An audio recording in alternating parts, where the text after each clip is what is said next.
Welcome back to A Private Little War, a Star Trek Attack Wing podcast. I'm Vinnie Rose, and today I'm flying solo. My co-host, Kevin Klodzinski, had a previous engagement and was not able to make it. So, I decided that what I was going to do was play one of the few, there are a few, solo missions that come with the ships.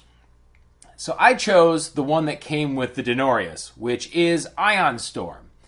Now, I'm assuming this mission was based on the episode Explorers, where Benjamin Sisko lovingly handcrafts a spaceship and flies it to Cardassia. But there was also another episode where a solar sailor was shown, and that was Season 4, Episode 17, which was Ascension. And that's the one where Koromlan is ejected from the wormhole, and the Bajorans take him in as the true emissary. Sisko decides he'll step aside. It plays out a little differently. Now, neither one of these episodes was my favorite, but they're both watchable. They're both fun. Oh yes, the music you heard at the beginning of this is from Red Dwarf. I do not own the rights to that music. And if I make any money off this podcast, by Kalis, I will eat my own batleth. And I will pay them what is due to them. Anyway, now let's take a look at the mission overview. Ion Storm. Number of players, 1. Special components, 6 objective tokens, 12 mission tokens. After crossing the Denorius Belt, a region of space between Bajor and Cardassia, a Bajoran solar sailor attempts to navigate through powerful ion storms to reach Cardassian space. Setup. 40 squadron points, including one and only one Bajoran solar sailor. Place all objective tokens and mission tokens randomly around the play area with the following restrictions. No token may be placed within range 1 of any other token or within range 1 of any edge of the play area. Then the Bajoran player sets up his ship in the 4-inch by 36-inch area along the north edge of the play area. Special rules.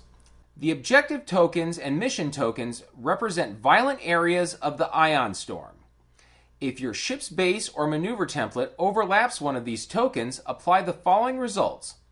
Overlapping multiple tokens in a single move has a cumulative effect. Overlapping an objective token. Roll a 4-dice attack against your ship. You may defend as normal. If your ship is not hit, but a battle station result is rolled, discard one of your upgrades, your choice. Overlapping a mission token. Roll a 2-dice attack against your ship. You may defend as normal.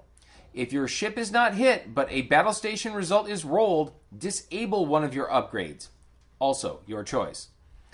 Tokens can be destroyed by inflicting 1 damage to a mission token and 2 damage to an objective token. At the start of each round, roll 1 attack die for each token.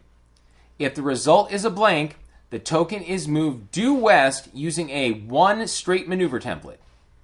If the result is a battle station, the token is moved due east using a 1 straight maneuver template.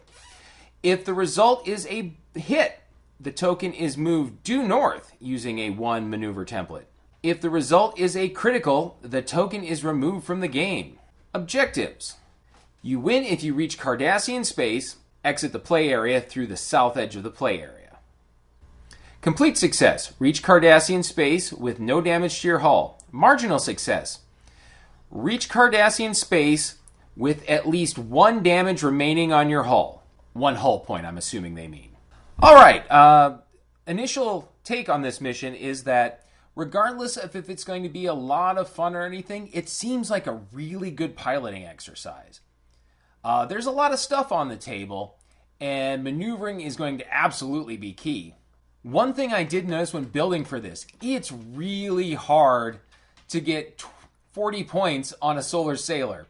I think my build came in around 25 points. I did use Sisko as the captain because it seemed pretty thematic. I believe I had main sails and one other one, but I'll talk about that at the end. I'm going to step away now. I'm going to go to the table, and it's game on. Enjoy the music while I play.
Okay, and we're back. Now, the one thing I did notice about this mission is you spend way more time moving the mission and objective tokens than you actually do moving your ship. I got through. I got a complete victory. I made it to Cardassian space with 0 damage to my hull. I did have a card disabled because 2 tokens to be exact, did move into me. I cut it a little close. But mainsails actually, I think, saved me from taking any hull damage. And the fact that I had Cisco let me reroll either one of my attack. I used Cisco 6 to reroll one of my attack or defense die. So I generally chose a defense die. And I always took an evade as my action. Just to try and make it through. I'll go over my build real quick. I chose the Denorius, which has a 1 attack, 2 evade, 3 hull, which seems odd, if you ask me, for a ship made out of wood and metal, and 0 shields. When defending during the compare results step, you may place an auxiliary power token beside your ship to cancel 1 hit. It seemed like a good choice instead of taking the generic. Then I took Benjamin Cisco 6. Once per round, you may reroll 1 of your attack or defense dice. Mainsails, at the start of the game, place 2 shield tokens on this card. When your ship suffers damage, remove these tokens first. And solar sail powered. After you move, you may disable this card to treat any maneuver as a green maneuver. This upgrade may only be purchased for a Bajoran lightship. It was fun.